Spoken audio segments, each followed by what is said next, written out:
लोकशाहीचा बुलंद आवाज, रिपब्लिकन वार्ता, महाराष्ट्र। हवामान विभागाच्या इशाऱ्यानुसार निफाड तालुक्यात अवकाळी पावसाचा तडाखा।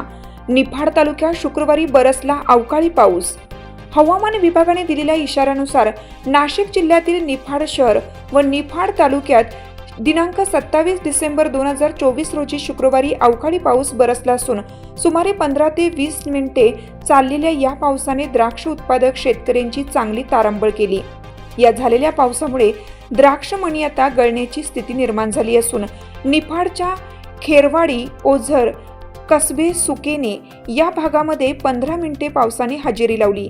या पावसामुळे द्राक्ष उत्पादक शेतकरी आता हवालदिल झाले असून पुन्हा औषध फवारणीची वेळ या शेतकऱ्यांवर येणार आहे। रिपब्लिकन वार्तासाठी नांदगाव प्रतिनिधी मुक्ताराम बागुल, नाशिक।